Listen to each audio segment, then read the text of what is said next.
Hello नमस्कार दोस्तों, स्वागत है आप सभी का आपके अपने परिवार लर्न विद डीएस सर में। दोस्तों आज हम देखने वाले हैं एक बार फिर से रीजनिंग की एक अति महत्वपूर्ण क्लास। साथियों आज है हमारी रीजनिंग की पार्ट संख्या 77। और इससे पहले कि यदि आपने 76 पार्ट नहीं देखे हैं तो आप चैनल में जाकर के वीडियो सेक्शन में सारे के सारे पार्ट देख लीजिएगा। एग्जाम से रिलेटेड बहुत ही इंपॉर्टेंट क्वेश्चन पिछले पार्ट्स में करवाए गए हैं। तो दोस्तों आज हम रीजनिंग के एक बार फिर से 15 अति महत्वपूर्ण प्रश्नों के बारे में चर्चा करेंगे और बहुत ही शानदार क्वेश्चन रहेंगे जो आपके विभिन्न प्रतियोगी परीक्षाओं में बार बार पूछे जाते हैं। दोस्तों आज की इस क्लास में किस तरह के क्वेश्चनों का अध्ययन करेंगे तो कुछ इस प्रकार से क्वेश्चन रहेंगे, जैसे कि हमारे पास क्वेश्चन नंबर 8 है। कह रहा है निम्नलिखित प्रश्न में लुप्त पद ज्ञात करो। यहाँ पर एक लुप्त पद का शानदार सा क्वेश्चन दे रखा है। इसमें से साथियों हमें बताना है कि कौन सा जो लुप्त पद होगा वो हमारे इस क्वेश्चन को सही करेगा। 4 विकल्प भी हैं आपके सामने, इनमें बताना है। इसके अतिरिक्त क्वेश्चन नंबर 1 कह रहा है कि दस्ताना अगर हाथ से संबंधित है तो 2 क्वेश्चन मार्क में बताना है कि कौन सा ऑप्शन यहां पर आ जाएगा। इसके अतिरिक्त एक और क्वेश्चन है हमारे पास, क्वेश्चन नंबर 4 एक श्रृंखला का शानदार क्वेश्चन है। मिक्स श्रृंखला का क्वेश्चन है, कह रहा है A1Z1 X3 C3 E3 और V4, इसके अतिरिक्त T9 हो जाएगा G7। इनमें से बताना है दोस्तों कौन सा नंबर जो आएगा इस श्रृंखला के अगले पद को पूरा करेगा। बहुत ही शानदार क्लास रहने वाली है, इसलिए दोस्तों इस क्लास को अंत तक जरूर देखिएगा।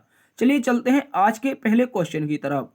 आज की ये रीजनिंग की क्लास है साथियों, ये कौन कौन से एग्जाम्स के लिए इंपॉर्टेंट है तो याद रखेंगे जो भी कॉम्पिटिटिव एग्जाम्स होता है जिसमें भी रीजनिंग पूछा जाता है, जैसे SSC GD, MTS, CHSL, CGL, CPO, UPSI, UP police, Bihar police, इसके अतिरिक्त Agniveer clerk, Rajasthan police, Delhi police, railway group D, NTPC, DFCCIL, ALP, IBPS, navy, Madhya Pradesh police, CRPF, DRDO, CISF, ITBP, CTET, DSSSB, UKPSC, दरोगा, UPSSC PET, UPPSC, MPPSC, BPSC, super TET, UP PET, UP TET और भी प्रतियोगी परीक्षाएं जैसे आपकी BSSSC की परीक्षा।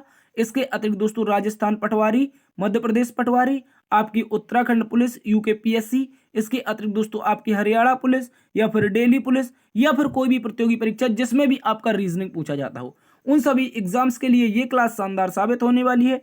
इसलिए दोस्तों इस क्लास को आप लोग पूरा देखिएगा। चलिए चलते हैं आज के अगले इंफॉर्मेशन की तरफ।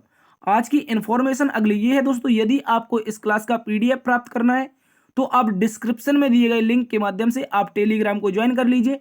प्रतिदिन आपको टेलीग्राम पर इंफॉर्मेशन और PDF प्रोवाइड करवाई जाती है, तो दोस्तों आप लोग यहाँ पर टेलीग्राम को जरूर ज्वाइन कीजिएगा। चलिए आज का पहला क्वेश्चन है हमारे सामने, क्वेश्चन नंबर 1। क्वेश्चन नंबर 1 दोस्तों कह रहा है कि दस्ताना अगर हाथ से संबंधित है तो 2 क्वेश्चन मार्क हैं, जल्दी से बताइए इसमें इसका जो आंसर बनेगा वो क्या आ जाएगा। तो दोस्तों अगर हम इस क्वेश्चन की चर्चा करें, इस क्वेश्चन की साथियों अगर चर्चा करें तो लिखा हुआ है दस्ताना। तो जो हाथ होता है, जो हाथ है, हाथ में क्या पहना जाता है तो आप कहेंगे जो हाथ में पहना जाता है उसका नाम होता है दस्ताना। क्या होता है? दस्ताना।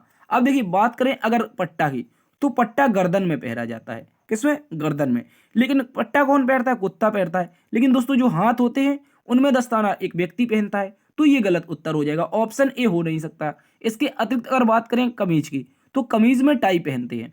क्या कमीज में टाई पहनते हैं? जल्दी से बताइए क्या इसका सही उत्तर है। इसके अतिरिक्त पाँव में मोजा पहनते हैं या फिर दोस्तों जेब में कोट पहनते हैं, तो ये वाला तो गलत है। अब आपके पास 2 ऑप्शन बचते हैं, आप बताइएगा इसका सही उत्तर क्या बनेगा।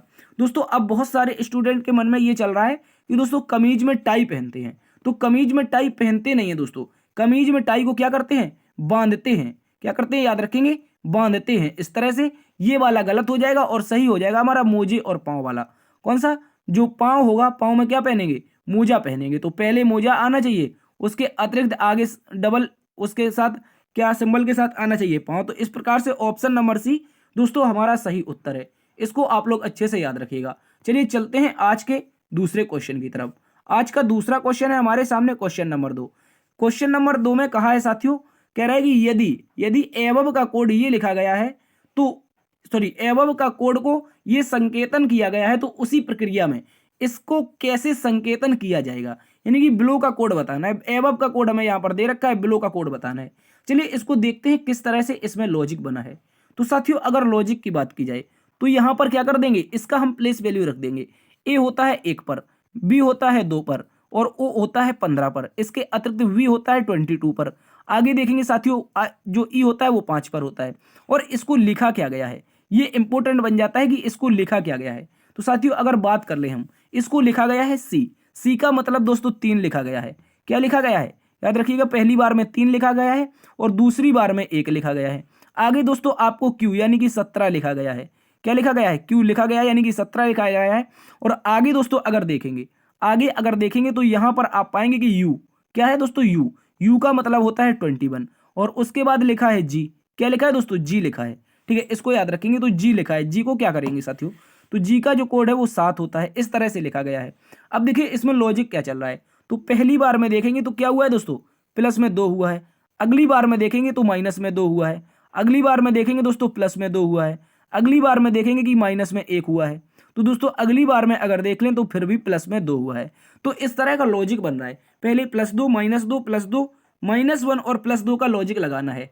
इस लॉजिक से क्या इसका सही उत्तर आ सकता है, चलिए चेक करते हैं। तो ब्लो, ब्लो यानी कि दोस्तों बी, और बी में 2 करेंगे तो यानी कि 2 जोड़ेंगे पहली बार में, तो क्या आना चाहिए साथियों, बी में अगर 2 जोड़ दिया जाए तो हमारा आना चाहिए डी। बी 2 पर होता है और डी 4 पर होता है, तो क्या आना चाहिए, डी आना चाहिए। इसके बाद क्या करेंगे साथियों, याद रखेंगे, इसके बाद आगे नंबर है ई। ई आता है 5 पर, और 5 में से यदि दोस्तों हम घटा दें क्या, -2, क्योंकि 2 इसमें घटा था तो इसमें भी 2 घट जाएगा, तो ई में 2 जाएगा तो बचेगा 5 -2 यानी कि 3, और 3 पर आता है सी। तो डी से ऑप्शन शुरुआत होनी चाहिए। और डी और सी से देखा जाए साथियों तो हमारे पास एक ही ऑप्शन बचता है जो कि हमारा दे रखा है। चलिए इसको आगे पूरा चेक कर लेते हैं, क्या ये लॉजिक लग रहा है या नहीं लग रहा है। तो दोस्तों आगे है एल। एल का मतलब क्या है दोस्तों, याद रखेंगे 12, और 12 में 2 जुड़ेगा तो कितना आएगा सर, 14 आएगा। 12 में 2 जोड़ेगा 14, 14 का मतलब एन होता है। तो आगे ये लॉजिक सेटिस्फाइड हो रहा है। इसके बाद आगे है ओ। ओ आगे दे रखा है, ठीक है, आगे ओ दे रखा है। ओ का मतलब 15, और 15 में से यदि हमारा जाएगा 2, ठीक है, 15 में से 2 क्यों जाएगा दोस्तों, 1 जाना चाहिए यहाँ पर दोस्तों, 1 जाना चाहिए क्योंकि यहाँ पर 1 गया है। तो यहाँ पर क्या बचना चाहिए, एन बचना चाहिए। तो इस तरह से ये तो कोई लॉजिक नहीं बन रहा है, ये तो आपका कोई लॉजिक ही नहीं बन रहा है। तो इस तरह का ऑप्शन तो डी सी एन एन होना चाहिए डबल बार, तो डी सी एन एन होना चाहिए। डी सी एन एन है नहीं। आगे देखेंगे तो डब्लू है, और डब्लू वाले में क्या करना है, प्लस में 2 करना है, यानी कि 23 और 2 25, तो वाई होनी चाहिए। D C double N Y, D C double N Y किसी में नहीं दे रखा है। तो हो सकता है इसमें ऑप्शन का मिस प्रिंट हो गया हो, या तो दोस्तों यहाँ पर एम हो जाए, सॉरी यहाँ पर या तो एन हो जाए और यहाँ तो यहाँ पर सी हो जाए। तो आपको जो सही उत्तर बताना है वो हमें बताना है, ऑप्शन से हमें कोई लेना देना नहीं है, क्योंकि कभी कभी एग्जाम में भी ऑप्शन गलत पूछ लेता है। तो इसका जो सही उत्तर बनेगा वो ये बनेगा। इसको आप लोग गौर से समझिएगा, अच्छे से देखिएगा, क्या हम कोई गलती कर रहे हैं तो आप इसको जरूर नोटिस करके कमेंट में बताइएगा। चलते हैं अगले क्वेश्चन की तरफ। अगला क्वेश्चन है साथियों क्वेश्चन नंबर 3। क्वेश्चन नंबर 3 एक अति महत्वपूर्ण क्वेश्चन है। ये क्यों अति महत्वपूर्ण है, क्योंकि आप इसको जब समझेंगे तब, आप जब पढ़ेंगे तब समझ पाएंगे। इसमें कहा कि शब्द दे रखा है कल्टीवेटर। कल्टीवेटर के पहले और छठे अक्षर का स्थान उलट दिया जाए, ऐसे ही दूसरे और 7वें का स्थान उलट दिया जाए और ऐसे आगे भी ये कार्यक्रम जारी रखे, यानी ये जो प्रक्रिया है ये आगे भी जारी रहे। तो पुनर्व्यवस्था के बाद दाएं से दूसरा शब्द कौन सा होगा। तो ये एक अति महत्वपूर्ण है, इसको याद रखेंगे, ये आपके एग्जाम में जरूर देखने को मिलेगा, इसलिए इसको याद रखना है। तो दोस्तों अगर बात करें, अगर देखिए लिखा जाए कल्टीवेटर को तो CULT, उसके बाद I, उसके बाद V, उसके बाद A, फिर T, उसके बाद दोस्तों देखेंगे O, फिर R। तो हमसे कहा कि पहले और छठे का आपस में स्थान बदलना है। तो पहला कौन सा है, C है। छठवां तो 2 3 4 5 6, छठवें पर दोस्तों V दे रखा है, तो हमें क्या करना है, जो C है C के स्थान पर V रख देंगे, 2 वाले के स्थान पर A रख देंगे, ठीक है, VA। उसके बाद L के स्थान पर T रख देंगे, और यहाँ पर T के स्थान पर O रख देंगे, और उसके बाद R रख देंगे, किसके स्थान पर, I के स्थान पर, और इनको आपस में इनके स्थान पर रख देंगे। C क्या हो जाएगा, याद रखेंगे, ये हमारे कुछ इस तरह से बनेंगे, CULT और I, इस तरह से बनेगा। तो अब बताइए इस श्रृंखला जो बनी है, इसमें दाएं से दूसरे नंबर पर पुनर्व्यवस्था के बाद दाएं से दूसरा स्थान पर कौन सा नंबर होगा। तो दायां कौन सा पक्ष होता है, कई बार बताया दोस्तों, दायां ये पक्ष होता है, जबकि बायां ये पक्ष होता है। स्क्रीन आप गौर से देखिए, तो दायां वाला पक्ष आपके राइट होगा और बायां आपके लेफ्ट होगा। तो हमें क्या बताना है, दाएं से दूसरा बताना है। दाएं से दूसरे स्थान पर पहले पर ई और दूसरे पर टी। तो इस तरह से ऑप्शन नंबर ए सही उत्तर है। इसको आप लोग अच्छे से याद रखिएगा, बहुत इंपॉर्टेंट क्वेश्चन है और आपके एग्जाम में ऐसा पूछा जाता है। चलते हैं अगले क्वेश्चन की तरफ। अगला क्वेश्चन एक और अति महत्वपूर्ण क्वेश्चन, इस क्वेश्चन को आप लोग अच्छे से नोट करके रखिएगा। इस क्वेश्चन का जो लॉजिक है वो शानदार सा लॉजिक है, ठीक है, बहुत शानदार लॉजिक है, इसको आप लोग समझिएगा, ठीक है। ये भी वेरी वेरी इंपॉर्टेंट क्वेश्चन है, वीवीआईएमपी क्वेश्चन है, इसको याद रखिएगा। चलिए देखते हैं इसको कैसे सॉल्व करेंगे। तो अगर आप देखें यहाँ पर इन नंबरों को देखें, A1Z1 X3C3 E3V4, इसके अतिरिक्त यहाँ पर क्या है T9 और G7। तो दोस्तों अगर इसको आप लोग गौर से समझेंगे, इसको अगर आप लोग गौर से समझेंगे तो इसका लॉजिक क्या चल रहा है ये समझना है। तो दोस्तों क्यों ना हम इसमें अल्टरनेट लॉजिक लगाएं। अल्टरनेट अगर लॉजिक लगाएंगे तो ए जो है वो ई के आसपास दिख रहा है, जो एक्स है वो हमारा टी के आसपास दिख रहा है, ठीक है, इस तरह से चल सकता है। तो अल्टरनेट लॉजिक चल सकता है, क्योंकि दोस्तों अगर आप गौर से इसको समझेंगे तो ए में जो ई आया है, ए में ई आया है +4 करने के बाद आया है। ई में जो सॉरी जो ए में ए आया, ई में जो ए आया है पहले वाले में, जो ए के बाद ई आया है उसमें क्या हुआ है +4 हुआ है। गौर से समझिए, ए का प्लेस वैल्यू 1 होगा और ई का प्लेस वैल्यू 5 होगा। तो 1 से 5 पे जाएंगे तो कितना करेंगे, +4 ही तो करेंगे। तो आप कहेंगे बिल्कुल सर। इसके बाद अब आप इसको समझिएगा, यहां पर इसको समझा जाए एक्स से टी क्यों आया है, क्योंकि एक्स होता है दोस्तों 24 पर और टी होता है 20 पर। तो इस स्थिति में हम कर सकते हैं कि सर -4 हुआ है। क्या हुआ है दोस्तों, याद रखेंगे, यहां पर जो नंबर चला है, यहां पर जो लॉजिक बना है वो हमारा -4 का बना है, ठीक है, यहां पर -4 का हो गया, ठीक है। इसके बाद क्यों ना दोस्तों हम यही अल्टरनेट क्रम जारी रखें। और अगर आप गौर से समझेंगे तो आप ई के बाद अगर जाएं, ई के बाद अगर जाएंगे तो क्वेश्चन मार्क वाले में क्या होना चाहिए, पहले +4 हुआ था, अगले वाले में -4, तो अब की बार भी +4 होना चाहिए। और ई में +4 करेंगे, यानी 5 की प्लेस वैल्यू में अगर +4 कर दें तो कितना हो जाएगा 9, और 9 प्लेस वैल्यू किसकी होती है साथियों, आई की होती है। तो आई से शुरू होने वाला ऑप्शन हमारा सही होगा। तो +4 करेंगे तो आई से शुरू होने वाला ऑप्शन सही होगा। तो एच तो गलत हो गया, एच यहाँ पर भी गलत हो गया। इसके बाद एक बात आपको और समझनी है, यहाँ पर कल हमने एक आपको लॉजिक बताया था कि एक लॉजिक बताया था आज, उसके बाद सी एक्स का, ये सारे के सारे अपोजिट हैं, इवनिंग और जीटी रोड, ये सारे के सारे बताए थे। तो आई का क्या बनेगा, आई का बनेगा दोस्तों इंडियन रेलवे, यानी कि आई के बाद कुछ नंबर आएगा उसके बाद आर आना चाहिए। तो आई के बाद कुछ नंबर आया है उसके बाद एस है, इसमें तो ये गलत हो गया, और आई के बाद आर आ रहा है। इस तरह से ऑप्शन नंबर बी दोस्तों हमारा सही उत्तर हो जाएगा। इसको भी आप लोग अच्छे से याद रखिएगा, अति महत्वपूर्ण क्वेश्चन है, इसको आप लोगों को याद रखना ही है, ठीक है। तो चलते हैं दोस्तों आज के अगले क्वेश्चन की तरफ। अगला क्वेश्चन है क्वेश्चन नंबर 5। क्वेश्चन नंबर 5 जो हमसे कह रहा है कि शब्द गुड बाय दे रखा है, उसके अक्षरों के क्रम को परिवर्तित किए बिना प्रत्येक अक्षर का केवल एक बार ही प्रयोग करते हुए कितने स्वतंत्र शब्द बनाए जा सकते हैं। बहुत ही शानदार, बहुत ही जानलेवा क्वेश्चन है, याद रखेंगे, बहुत ही मजेदार क्वेश्चन है। हालांकि जानलेवा तो नहीं है लेकिन मजेदार क्वेश्चन है। कह रहे कि जब हम अक्षरों के क्रम को भी परिवर्तित ना करें, किए बिना लिखा है, परिवर्तित नहीं करना है, प्रत्येक अक्षर का एक बार ही प्रयोग करना है, तो बताइए कि ऐसे कितने शब्द हैं जो स्वतंत्र बन सकते हैं। और शब्द कौन सा दे रखा है, शब्द दे रखा है दोस्तों गुड बाय। क्या दे रखा है, गुड बाय दे रखा है, ठीक है, क्या दे रखा है, गुड बाय। तो आप हम अलग से कह सकते हैं कि देखिए यहाँ पर हम जो बोलचाल की भाषा होती है तो गुड को हम अच्छा बोलते हैं, बाय को टाटा ऐसे कहते हैं। तो गुड और बाय दो ही तो हमें स्वतंत्र दिखाई दे रहे हैं, जिनमें अक्षरों का प्रयोग भी एक बार हुआ है, 2 बार नहीं हुआ है। याद रखेंगे, अक्षरों का प्रयोग भी एक बार हुआ है और अक्षरों का क्रम भी नहीं बदला है। तो याद रखेंगे, क्रम भी परिवर्तित नहीं हुआ है और प्रत्येक अक्षर का एक बार प्रयोग हुआ है। तो इस तरह से स्वतंत्र शब्द जो बनेंगे वो साथियों 2 बनेंगे। वेरी वेरी इंपॉर्टेंट क्वेश्चन है, इसको याद रखेंगे, मोस्ट आईएमपी, ठीक है, याद रखेंगे। चलते हैं अगले क्वेश्चन की तरफ। अगला क्वेश्चन साथियों क्वेश्चन नंबर 6। क्वेश्चन नंबर 6 कह रहा है यदि प्लस का अर्थ गुणा है और माइनस का अर्थ भाग है, गुणा का अर्थ माइनस है और भाग का अर्थ प्लस है, तो निम्नलिखित समीकरण का सही मान क्या होगा। जल्दी से कमेंट बॉक्स में एक बार पेन कागज लेके जरूर बैठिएगा दोस्तों। जब भी आप क्लास लें तो इसको पेन कागज लेके हमेशा बैठिए ताकि आप कमेंट बॉक्स में इसका उत्तर बता सकें। चलिए लिखते हैं इसके बारे में। तो सबसे पहले क्या है दोस्तों, सबसे पहले 6 दे रखा है। क्या दे रखा है, 6 दे रखा है। चलिए 6 को लिख देते हैं। उसके बाद हमें 64 दे रखा है। 64 के बाद दोस्तों 8 दे रखा है। 8 के बाद 45 दे रखा है। 45 के बाद फिर से 8 दे रखा है। अब देखिए, अगर हम प्रश्न के अनुसार सभी चिन्हों को परिवर्तित कर दें तो प्लस वाले में क्या कहा है दोस्तों, पहले में प्लस को गुणा कहा है। चलिए प्लस को गुणा कर देते हैं। इसके बाद आगे देखें तो भाग को क्या कहा है दोस्तों, गुणा कहा है। भाग कहां पर है, 8 के बाद, 8 के भाग बाद है तो इसको गुणा कर देंगे सॉरी ये गड़बड़ हो रहा है, ये नहीं कहा है। इसके बाद एक बार फिर से समझिए, आप जब दोस्तों इसको गौर से समझेंगे तो यहां पर क्या आ रहा है, माइनस आ रहा है, और माइनस का अर्थ दोस्तों भाग का है, ठीक है। अगली लाइन पढ़ते हैं तो माइनस का अर्थ क्या है, भाग दे रखा है, माइनस के स्थान पर भाग रख देंगे। आगे जो दे रखा है गुणा का अर्थ माइनस है, तो गुणा कहां पर है, लास्ट में है, तो इसका अर्थ माइनस कर देंगे। ठीक है, इसके बाद पढ़ेंगे तो दोस्तों यहां पर जो माइनस है, माइनस का अर्थ भाग का है, चलिए हो गया है। और भाग का जो अर्थ है, भाग का जो अर्थ है वो प्लस है, तो भाग ये दे रखा है, यानी 8 और 45 के बीच में, तो इनमें प्लस कर देंगे। अब आप गौर से इसको समझिएगा। एक बार यहां पर जो अन्य नंबर दे रखे हैं चिन्ह, इनको मेट देते हैं। ठीक है, इनको मेट देके ताकि आपकी कंफ्यूजन दूर हो जाए। ठीक है, ये सारे के सारे चिन्ह हमने परिवर्तित करने के बाद समीकरण को सेट कर दिया है। अब सीधा इसको सॉल्व करना है। ठीक है, सॉल्व करना है तो 8 से भाग देंगे दोस्तों, 8 से भाग देंगे, 8 अट्ठे के 64, तो 6 गुणा में 8।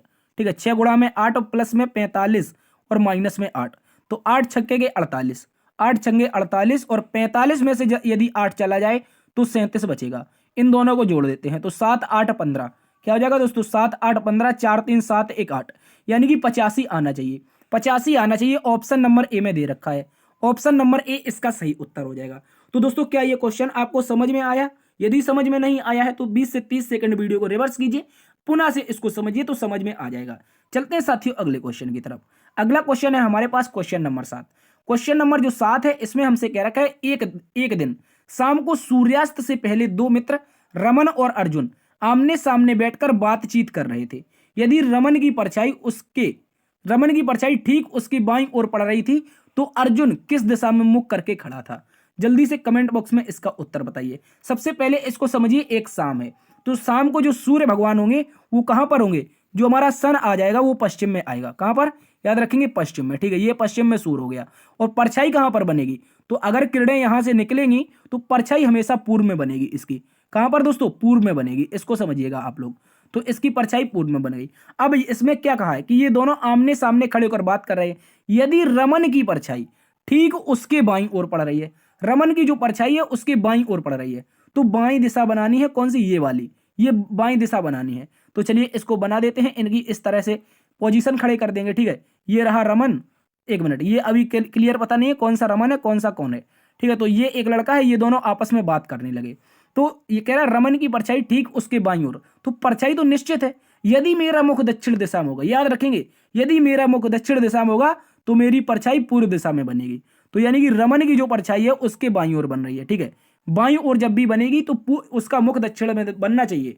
ठीक है, किसका, रमन का। ठीक है, रमन का जो मुख है दक्षिण में हो गया। इसके बाद कहा तो अर्जुन का मुख किस दिशा में, तो अर्जुन का मुख दोस्तों किस दिशा में हो जाएगा, ये दोनों आमने सामने बात कर रहे थे, एक का मुख दक्षिण में है, एक का मुख ऑटोमेटिक उत्तर में आ जाएगा। क्या आ जाएगा साथियों, ऑटोमेटिक उत्तर में आ जाएगा। बहुत इंपॉर्टेंट है, अच्छे से याद रखेंगे। चलते हैं अगले क्वेश्चन की तरफ। अगला क्वेश्चन भी एक शानदार, एक जानदार क्वेश्चन, इसको हम लगा लेते हैं 4-5 स्टार।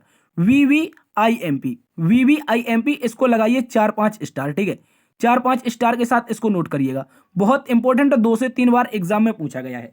चलिए इसको सॉल्व करते हैं। तो दोस्तों कैसे सॉल्व करेंगे, पहले तो आप लोग कमेंट में इसका आंसर बताइए। ठीक है, इसका आंसर बताइए। तो दोस्तों अगर देखा जाए, एक ये दो नंबर हैं आसपास के छोटे छोटे, इनके बाद यहां पर एक बड़ा नंबर है, ये दो छोटे छोटे आसपास के नंबर हैं, यहां पर भी एक बड़ा नंबर है, इसके बाद ये भी एक छोटे छोटे नंबर हैं, ये बीच में भी बड़ा नंबर है। तो मतलब कि क्वेश्चन मार्क के स्थान पर तो बड़ा आना चाहिए, जो कि सारे के सारे ऑप्शन मैक्सिमम आपके दे रखे हैं। चलिए अब किस तरह से इसका लॉजिक बना है, इस लॉजिक को भी समझिए। देखिए यहां पर क्या है 8 और यहां पर 2 है। यदि इन दोनों को हम माइनस कर दें, इन दोनों का अंतर ले लें या 8 में से 2 घटा दें, तो बचेगा हमारे पास 6। क्या बचेगा दोस्तों, इन दोनों को घटा दें आपस में, यदि 8 - 2 कर दें तो 6 बचेगा, और 6 का जब क्यूब कर देंगे दोस्तों क्या आ जाएगा, 216 आ जाएगा। समझिएगा गौर से, इन दोनों नंबरों को अगर आपस में डिफरेंस ले लें या बड़े वाले नंबर में से छोटे नंबर को घटा दें, तो इसमें क्या आ जाएगा, अंतर 6 आएगा, और 6 का क्यूब करेंगे 216 आएगा। उसी प्रकार यहां पर देखें 26 और यहां पर देखेंगे 12, इन दोनों का जब आप अंतर लेंगे या बड़े में से छोटे को घटा देंगे तो यहां पर आएगा 14, और 14 का जब क्यूब करेंगे तो इसका क्यूब होता है दोस्तों 27 44। मोस्ट इंपोर्टेंट क्वेश्चन है, याद रखेंगे, 27 44 14 का क्यूब होता है। देखिए क्यूब और घनघनाभ ये क्यूब और स्क्वायर आपको आने चाहिए, क्यूब स्क्वायर आपको आने चाहिए, तभी इस तरह के क्वेश्चन सॉल्व कर पाएंगे। ठीक है, यहां पर दे रखा है 9, यहां पर 7, इन दोनों का अंतर लेंगे साथियों 7 आएगा, और 7 का क्यूब जो होता है 7 का स्क्वायर 49, और 49 में 7 का गुणा करेंगे तो दोस्तों 343 आ जाएगा। क्या आ जाएगा, 343। अब चलिए इसको देखते हैं, तो क्वेश्चन मार्क वाले को कैसे सॉल्व करेंगे, 22 में से 10 घटाएंगे, 22 में से 10 घटाएंगे तो साथियों 12 बचेगा, और 12 का जो क्यूब बनता है वो हमारा बनता है 17-28। क्या बनता है दोस्तों? 17-28 बनता है। इसको आप लोग अच्छे से समझिएगा। 12 का क्यूब 17-28, और इस तरह से ऑप्शन नंबर जो डी है ये हमारा सही उत्तर हो जाएगा। इसको याद रखिएगा, 17-28 दोस्तों हमारा सही उत्तर है। अति महत्वपूर्ण क्वेश्चन है, एग्जाम में पूछा गया है, इसलिए इसको आपको करके ही आना है। ठीक है दोस्तों, याद रखेंगे। चलते हैं साथियों अगले क्वेश्चन की तरफ। अगला क्वेश्चन है हमारे पास क्वेश्चन नंबर 9। क्वेश्चन नंबर 9 में कहा कि 5 दोस्तों ने एक दौड़ में भाग लिया। रोहित ने यह दौड़ हरीश से पहले लेकिन गौतम के बाद पूरी की। कार्तिक ने यह दौड़ सुनील से पहले लेकिन हरीश के बाद पूरी की। तो कह रहा है कि निम्नलिखित में से दौड़ किसने जीती। तो सबसे पहले दोनों लाइन को आप लोग समझिएगा, दोनों लाइनों को पढ़िए। पहले रोहित दौड़ा है, उसने हरीश से पहले कर ली है लेकिन गौतम के बाद। तो ये रहा रोहित। रोहित ने रेस लगाई किसके बाद? याद रखेंगे, हरीश से पहले लगा ली। किससे? याद रखेंगे, हरीश से पहले लगा ली। यानी कि इसके बाद कौन रहा? हरीश रहा। तो हरीश से पहले हो गई। इसके बाद दोस्तों इसने गौतम के बाद लगाई है, तो गौतम रोहित से भी आगे हो गया। ठीक है, गौतम हमारा रोहित से भी आगे हो गया। आगे की लाइन में कहा कार्तिक ने यह दौड़ सुनील से पहले लगाई लेकिन हरीश के बाद लगाई। हरीश के बाद दौड़ किसने लगाई है? गौर से समझिएगा दोस्तों, कार्तिक ने लगाई है। तो हरीश के पीछे कौन आ जाएगा साथियों? कार्तिक आ जाएगा। और कार्तिक ने पहले किससे लगाई? तो आप कहेंगे सर सुनील से पहले लगाई है, तो सुनील कार्तिक के भी नीचे आ जाएगा। अब ये 5 दोस्त थे, तो इनमें कहा कि उक्त दौड़ को निम्नलिखित में से किसने जीता। तो दोस्तों अगर आप गौर से देखेंगे तो यहाँ पर गौतम दे रखा है। गौतम सबसे ऊपर आया है, सबसे पहले आया है, और ऑप्शन नंबर सी हमारा इसका सही उत्तर हो जाएगा। इसको याद रखेंगे। चलते हैं अगले क्वेश्चन की तरफ। अगला क्वेश्चन है साथियों क्वेश्चन नंबर 2, चाइनीज कोडिंग का एक बहुत ही शानदार, दमदार और जानदार क्वेश्चन। कह रहा है दोस्तों यहाँ पर एक निश्चित कोड भाषा में गुड के फ्रेंड को सो पे सीएम लिखा है, के लो फाउंड को जो ओगो बीटी। इसको पढ़ेंगे पागल हो जाएंगे। ठीक है, आप देख लीजिएगा, के लो फाउंड को ये लिखा गया है, डाटा के गुड को ये लिखा गया है। तो गुड का कोड बताना है। किसका? गुड का। चलिए जल्दी से गुड का कोड बताते हैं। चलिए अच्छे बच्चों की तरह, गुड बच्चों की तरह आप इसका जल्दी से कोड बताइए। तो अगर आप गौर से देखेंगे पहली लाइन को देखेंगे साथियों, गुड लिखा हुआ है। ठीक है, पहली लाइन को देखा, गुड लिखा हुआ है। इसके बाद क्या कहीं और पर गुड लिखा हुआ है? तो दूसरी लाइन में गुड कहीं पर भी नहीं है। तीसरी लाइन में अगर आप देखेंगे तो लास्ट में ये गुड दे रखा है। यानी कि पहली और दोस्तों तीसरी, अगर इन दोनों लाइनों में कोई नंबर कॉमन है, चाइनीज कोडिंग की यही एक विशेषता है दोस्तों, जब भी ऐसे नंबर मिल जाए और 2 लाइनों में कॉमन मिल जाए तो ये दोस्तों हमेशा सही हो जाते हैं। यही उनका कोड हो जाता है, जो कि दोनों लाइनों में कॉमन नंबर है और दोनों नंबर उनके कोड जो भी हो आपस में वो समान हो, वो सही हो जाते हैं। तो दोस्तों इसको आप लोग समझिएगा। यहां पर गुड है तो यहां पर देखेंगे आप एसओ है। ठीक है, एक्सओ है, यहां पर एक्सओ है। लेकिन दोस्तों ये तो यहां इसका गुड का कोड नहीं है, तो एक्सओ गलत है, एक्सओ गलत हो गया। इसके बाद देखिए यहां पर पीई दे रखा है, यहां पर सीएम दे रखा है। तो अगर आप देखेंगे साथियों, अगर आप देखेंगे तो यहां पर आपको क्या मिलेगा? कहीं पर सीएम नहीं है, कहीं पर सीएम नहीं है। लेकिन जब हमने गौर से इसको अच्छे से निहारा तो हमें पीई मिल गया और यहां पर पीई मिल गया, और गुड इसमें भी था, गुड इसमें भी था, पी पहले में भी था, पी तीसरे में भी था। तो इसका मतलब क्या बनेगा? जो गुड का कोड बनेगा साथियों वो हमारा पीई बन जाएगा। क्या बन जाएगा? गुड बराबर, याद रखेंगे, गुड बराबर पीई हो जाएगा। यही इसका सही उत्तर है। इसको आप लोग अच्छे से याद रखेंगे। चलते हैं अगले क्वेश्चन की तरफ। अगला क्वेश्चन नंबर 11। जल्दी से इसका कमेंट बॉक्स में उत्तर बताइए। अगर दोस्तों बात करें हम क्वेश्चन नंबर 11 की, कह रहा है निम्नलिखित प्रश्न का प्रयोग करके कौन सा पासा बनाया जा सकता है। कह रहा है ऐसा कौन सा विकल्प है जिसका प्रयोग करके पासा बना सकते हैं। तो पासे की एक विशेषता होती है, जब भी ओपन डाइस मिले, क्या मिले? जब भी आपको खुला पासा मिले, जिसे हम लोग ओपन डाइस कहते हैं, तो ओपन डाइस में पहली, हमेशा याद रखना है, पहली और तीसरी सतह हमेशा कैसी होती है? पहली और तीसरी सतह हमेशा एक दूसरे के विपरीत होती है। ये याद रखना है, ये आपको हमेशा याद रखना है। पहली और तीसरी सतह एक दूसरे के विपरीत होती है। पहली यहां पर आपको एक स्क्वायर मिलेगा, यानी कि चतुर्भुज मिलेगा, और एक स्टार, ये अपोजिट हो जाएंगे। इसके बाद ये अपोजिट हो जाएंगे। इसके बाद ओपन डाइस में एक जेड जो बनता है, जिगजैग लाइन, ये आपके अलग अलग वाले अपोजिट हो जाते हैं। तो एक बार फिर से समझिए, हमने बताया कि जो सर पहली और तीसरी लाइन होती है, तो पहली में यहां पर मिल जाएगा सर्कल और नीचे त्रिभुज। इसके बाद यहां पर देखेंगे आप लोग एक चतुर्भुज, एक स्टार, और बचा कौन हमारा? एक्स और एट द रेट बच रहा है, तो ये एक दूसरे के अपोजिट है। और पासा जब भी आप इसको फोल्ड करके बनाएंगे तो कभी भी अपोजिट सतह एक साथ ना तो दिखनी चाहिए और ना ही एक साथ छिपनी चाहिए। तो अगर देखें क्या कहीं पर 2 अपोजिट दिखाई दे रही हैं दोस्तों?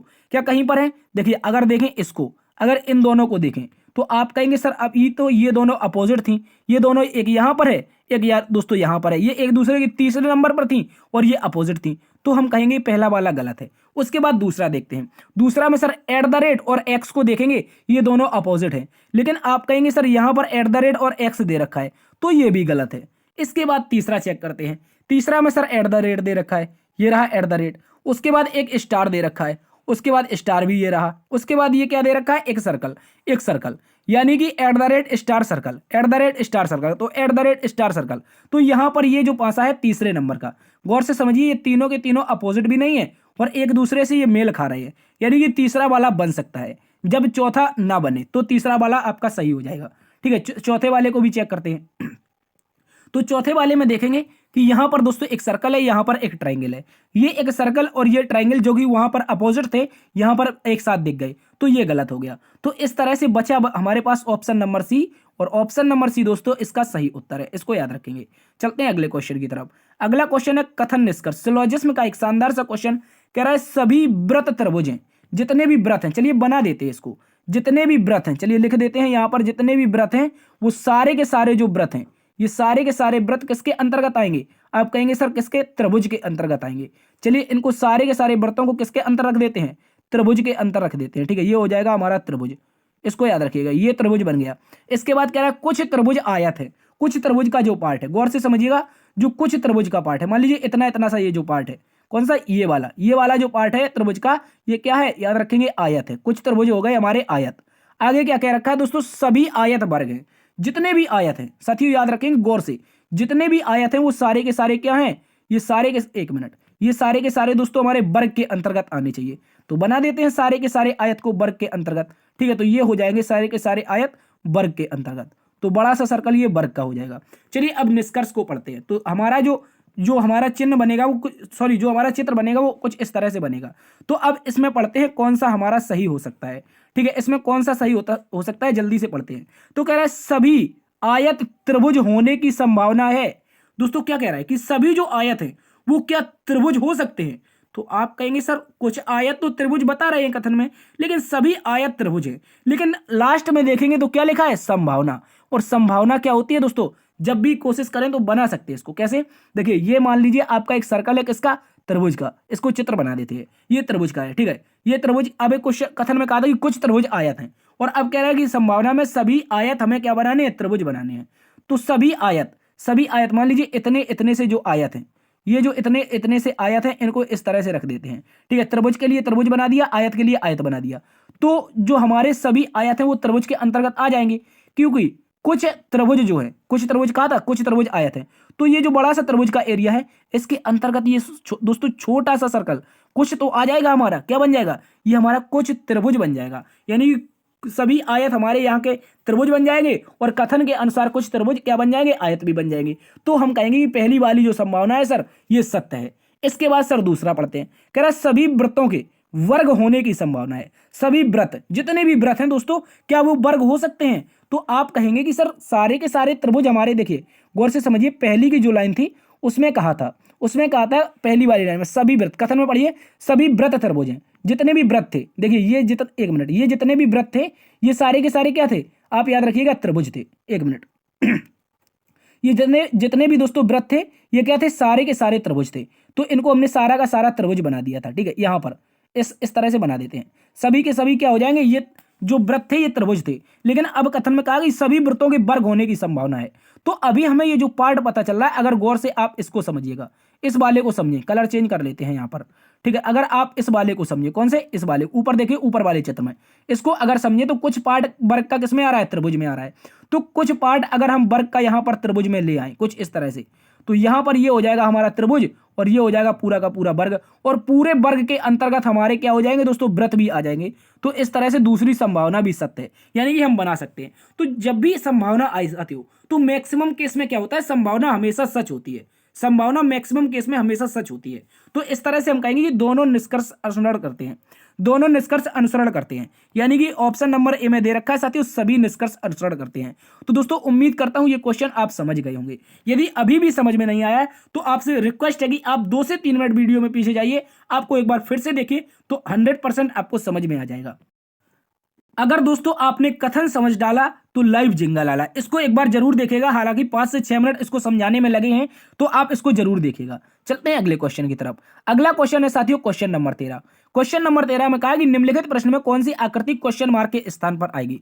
यहां पर बताना है क्वेश्चन मार्क के स्थान पर आने वाली आकृति कौन सी होगी। चलिए जल्दी से इसको बना लेते हैं। तो हम क्या करेंगे दोस्तों, हम करेंगे जिस तरह की हमारी प्रश्न आकृति कह रही है। तो प्रश्न आकृति में पहली बार तो ये दे रखा है, ठीक है, ये हमारी यहां पर लाइन कंप्लीट हो जाएगी। दूसरी लाइन दोस्तों यहां से कंप्लीट हो जाएगी।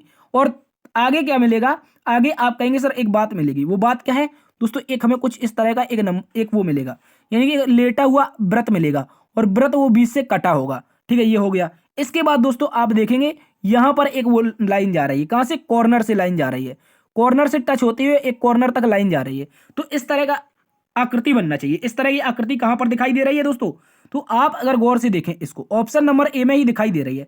ऑप्शन नंबर ए को एक बार गौर से देखिएगा, क्या ऑप्शन नंबर ए में ही दिखाई दे रही है। बी में देखें तो उल्टी दिशा में, अगर ऑप्शन नंबर बी को देखते हैं तो दोस्तों उल्टी दिशा में, और ऑप्शन नंबर सी को देखते हैं वो ए के अनुसार तो है, लेकिन इसका जो अंदर का त्रिभुज है ये थोड़ा उल्टा है, इस दिशा में दिख रहा है, ठीक है, गौर से समझिए, इसका उल्टा है, लेकिन यहां पर जो अंदर का वृत्त था वो सीधा होना चाहिए। तो ऑप्शन सी गलत, ऑप्शन डी भी गलत, केवल और केवल ऑप्शन नंबर 1 सही है। चलते हैं अगले क्वेश्चन की तरफ। अगला क्वेश्चन, क्वेश्चन नंबर 14 कह रहा है निम्नलिखित प्रश्न में कितनी सीधी रेखाएं स्थित हैं। जल्दी से बताना है कुल कितनी सीधी रेखाएं स्थित हैं। तो दोस्तों हम क्या करते हैं, जब भी ऐसा क्वेश्चन आए पहले आप बैंड रेखाएं काउंट कर लेंगे, उसके बाद खड़ी हुई रेखाएं काउंट कर लेंगे, ठीक है दोस्तों। काउंट करते हैं बैंड वाली, यानी कि परी हुई रेखाएं, लेटी हुई रेखाएं काउंट करते हैं। दोस्तों आप देखेंगे पहली रेखा ये लास्ट तक जा रही है, ठीक है, एक रेखा ये हो गई। उसके बाद दोस्तों देखेंगे दूसरी रेखा हमारी यहां पर हो गई, ठीक है, ये 2 रेखाएं हमारी हो गई हैं, ठीक है। तो दोस्तों हम नाम दे देते हैं यहाँ पर 2 रेखाएं। इसके बाद अब खड़ी खड़ी गिनते हैं, तो खड़ी में एक दोस्तों ये मिलेगी, दूसरी ये मिलेगी, और तीसरी ये वाली मिलेगी। तो 3 और मिल गई हैं, प्लस में 3 कर देते हैं। इसके बाद दोस्तों अब उल्टी सीधी गिननी है। उल्टी सीधी में तो पहली रेखा है, कलर चेंज कर लेते हैं दोस्तों, तो आपको अच्छे से समझ में आ जाएगा। तो पहली रेखा तो एक ये मिल जाएगी, ठीक है, उल्टी सीधी, एक उल्टी सीधी हमें ये मिल जाएगी, ठीक है। तो 2 और मिल गई, ठीक है, याद रखेंगे 2 और मिल गई। इसके बाद एक रेखा हमें ये वाली मिलेगी, कौन सी, एक बार यहां पर भी कलर चेंज कर लेते हैं, एक रेखा हमें ये वाली मिलेगी, ठीक है। इसके बाद एक रेखा ये वाली मिलेगी, तो प्लस में 2 और कर लेते। तो इस तरह से 2 तिया 6 3 9, 2 तिया 6 3 9 रेखाएं मिलेंगी दोस्तों। याद रखेंगे इसका आंसर क्या बनेगा, ऑप्शन नंबर डी बनेगा दोस्तों। ऑप्शन नंबर डी इसका सही उत्तर है। चलते हैं अगले क्वेश्चन की तरफ। अगला क्वेश्चन कह रहा है क्वेश्चन नंबर 15 कह रहा है ऐसे कितने शिक्षक हैं जो ना तो लेखक हैं और ना ही संगीतज्ञ हैं। जल्दी से बताइए, ये जो बेन आरेख का क्वेश्चन है इसमें बताइए ऐसे कितने शिक्षक हैं जो ना तो लेखक हैं और ना ही संगीतज्ञ हैं। तो शिक्षक के लिए हमें त्रिभुज में आना जरूरी है, त्रिभुज में आना चाहिए। तो त्रिभुज में आने वाला पार्ट सही है, ना तो लेखक है और ना ही संगीतज्ञ हैं। तो लेखक यानी कि स्क्वायर वाला पूरा एरिया काट देंगे, स्क्वायर वाला पूरा एरिया काट देते हैं, ठीक है। स्क्वायर में जो भी एरिया आ रहा है वो पूरा का पूरा हमारा गलत हो गया। इसके बाद क्या है, संगीतज्ञ भी नहीं है, तो सर्कल वाला पूरा एरिया भी गलत है, ठीक है। ये सर्कल वाला भी पूरा एरिया हमारा गलत हो चुका है, ठीक है। इस तरह से बचा हमारे पास केवल और केवल एक। क्या बच रहा है, गौर से समझिए, इसको अगर काट दें सर्कल को तो ये एक बच रहा है। तो इस तरह से इसका सही उत्तर बनेगा एक एकमात्र शिक्षक है जो ना तो लेखक है और ना ही संगीतज्ञ है, ठीक है। ये शायद क्वेश्चन हम पहले कर भी चुके हैं। तो दोस्तों ये थी आज की क्लास। आशा करते हैं आज की क्लास आपको पसंद आई होगी। यदि साथियों आज की क्लास आपको पसंद आई है तो आपसे निवेदन है एक बार से सेशन को लाइक कर दीजिए। दोस्तों में विनम्र निवेदन है कि ज्यादा से ज्यादा इस क्लास को शेयर जरूर करिए। इस तरह के जो मोस्ट इंपोर्टेंट क्वेश्चन है वो हम हमेशा आपके लिए लेकर आते रहेंगे। और आज है हमारी 77 पार्ट संख्या, ये निरंतर चलती रहेगी, पता नहीं जब तक मेरी जिंदगी रहेगी तो ये तो चलने वाली है, ठीक है। तो आप इसको एक बार शेयर कीजिए, और यदि अभी तक सब्सक्राइब नहीं किया तो दोस्तों इसको सब्सक्राइब भी कर लीजिए, ठीक है। इसको सब्सक्राइब भी कर लीजिए और देखते रहिए आपका अपना परिवार लर्न विद डीएसआर। मिलते हैं कल एक नई क्लास में नई ऊर्जा के साथ, तब तक के लिए अपना ख्याल रखना। जय हिंद, जय भारत।